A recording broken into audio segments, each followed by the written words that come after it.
Release the files, Donald! Release the files! Jeffrey Edward Epstein était un riche finance bro de New York. C'était aussi un pédophile, un violeur à la tête d'un réseau de trafic sexuel. On présume qu'il aurait fait des centaines de victimes au courant de sa vie, certaines aussi jeunes que 12 ans. How long have you been sexually attracted to underage minor females? Are you kidding? Epstein n'était pas juste riche, il était aussi maître dans l'art de tisser des liens. Tisser des liens avec les gens les plus riches et puissants au monde. Kevin Spacey en faisait partie, le magicien David Copperfield, Michael Jackson, le scientifique Stephen Hawking, le prince Andrew et plusieurs politiciens d'envergure comme Bill Clinton et comme notre autre protagoniste du jour, Donald Trump. Trump et Epstein ont été amis pendant presque 15 ans. Ils ont commencé à se fréquenter au début des années 90. Ils sont souvent vus ensemble dans des soirées mondaines dans le manoir d'Epstein à New York ou encore avec des cheerleaders, des mannequins Victoria's Secret dans la résidence de Trump à Mar-a-Lago. On sait aussi que Trump est embarqué à plusieurs reprises dans le jet privé d'Epstein. Comme vous pouvez voir, il existe quand même pas mal de photos, de vidéos qui montrent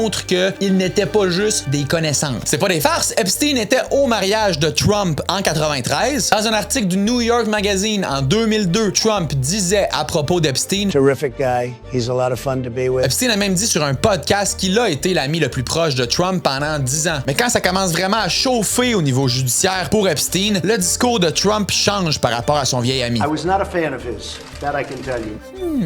Bref, on sait qu'ils étaient chum, très chum, avant de prendre leur distance, environ en 2004 à cause d'une chicane. Les démêlés d'Epstein avec la justice commencent d'ailleurs pas mal à ce moment-là. En 2005, les parents d'une jeune fille de 14 ans affirment aux policiers que leur fille a été agressée dans le manoir d'Epstein. En 2008, les procureurs du gouvernement s'entendent avec les avocats d'Epstein sur une entente bonbon qui aide à cacher l'ampleur des accusations qui pèsent sur Epstein et qui protège aussi ses complices. Il s'en tire alors avec seulement 13 mois de prison. Have you ever been convicted of a crime? Yes. Soliciting prostitution and procuring a minor for prostitution. Pourquoi le gouvernement a été aussi clément à son égard? Encore aujourd'hui, ça fait partie des nombreuses questions qui demeurent en lien avec l'affaire Epstein. Mais c'est vraiment en 2019 que l'histoire explose dans les médias nationaux. Une enquête fédérale est réouverte et Epstein est finalement arrêté en juillet pour trafic sexuel de mineurs. Mais un peu plus d'un mois après avoir été arrêté, Epstein est retrouvé mort dans sa cellule en attente de son procès. Le coroner conclut qu'il se serait pendu avec les draps de son lit. Mais encore là, beaucoup de questions demeurent concernant sa mort. Un homme riche, bien connecté politiquement, qui semblait s'en être sorti pendant plusieurs années malgré des crimes horribles et qui meurt soudainement alors qu'il devait être sous la surveillance du gouvernement, que son co-détenu est transféré la veille et jamais remplacé, que les gardiens s'endorment et qu'il manque 1 minute sur l'enregistrement de la seule caméra qui semblait fonctionner ce soir-là. Je ne suis pas un fervent adepte des théories du complot habituellement, mais mettons que ça fait beaucoup. Et là, aux États-Unis, on a l'impression que tout le monde ne parle que de ça. Alors comment ça en est venu à être une crise politique aussi majeure pour le président américain alors que ce gars-là est mort depuis 6 ans? Ben, pendant longtemps, c'est Trump lui-même qui a été le premier à souffler sur les braises du scandale Epstein pour attaquer ses adversaires politiques, notamment les Clinton. Epstein had an island. That was not a good place as I understand it. If I was ever there,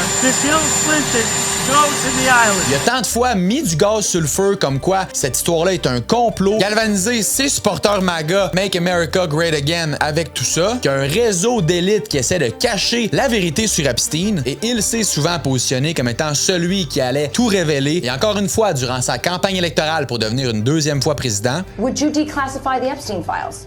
Yeah, I would. d'autres membres importants de son administration vont dans le même sens. We need to release the Epstein list. That is an important thing. Epstein sex ring operation, I'm not letting it go ever. Mais surtout, la procureure générale des États-Unis, la personne la plus importante du système de justice américain, qui dit ceci. The DOJ may be releasing the list of Jeffrey Epstein's clients. It's sitting on my desk right now to review.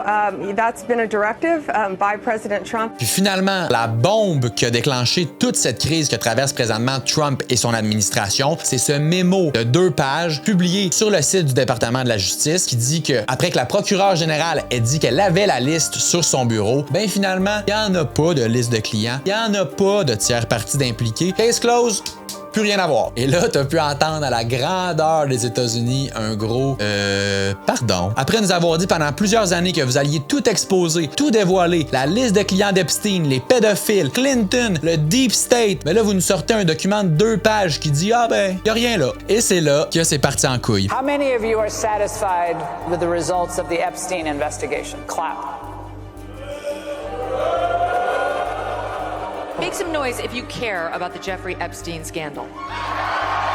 For every hand of 7,000 people. Et là, celui qui a lui-même amené ce sujet-là sur le plancher à tant de reprises avant d'être élu président, tu sens là, que vraiment, il veut pas en parler. Are you still talking about Jeffrey Epstein? That is unbelievable. Don't understand why the Jeffrey Epstein case would be of interest to anybody. Mais malheureusement pour lui, plusieurs de ses propres supporters MAGA semblent penser que c'est d'intérêt. We want answers at some point. One of the main reasons that we voted Trump in was because we wanted real answers and we didn't want to be BS'd anymore. U.S. government, the one that I voted for, said case closed, shut up conspiracy theory. Trump est sur la défensive et va même jusqu'à insulter sa base. It's all been a big hoax. It's perpetrated by the Democrats and some stupid Republicans fall into the net. Et là, depuis plusieurs jours, à chaque fois qu'il ouvre la bouche, il essaie de changer le sujet. Ça en est même pas subtil. We should really focus on how well the country's doing. You know, these files were made up by Comey. They were made up by Obama. Et là, devant l'insistance des journalistes, son message est pas tout le temps le même de I have nothing to do with the guy. On est passé à I never had the privilege of going to his island.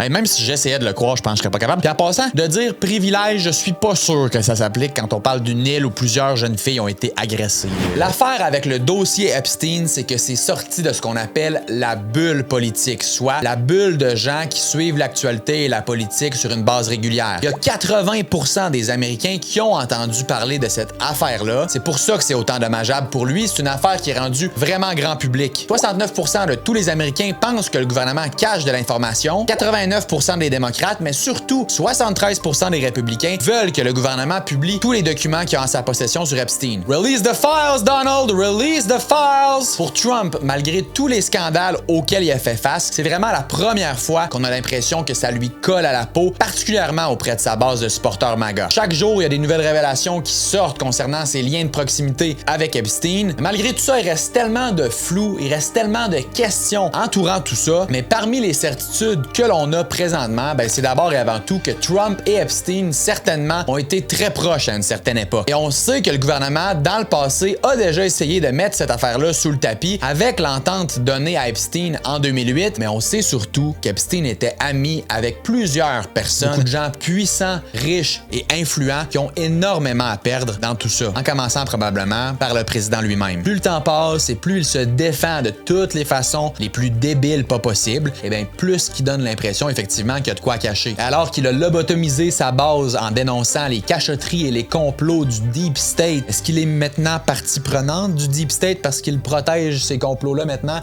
C'est ce qu'une partie de sa base MAGA semble penser. Dans tous les cas, mon petit doigt me dit que Donald est vraiment loin d'être sorti du bois. Pour reprendre les mots d'une de ses plus fidèles alliés, les morceaux de viande ne suffisent plus, tes supporters veulent tout le steak.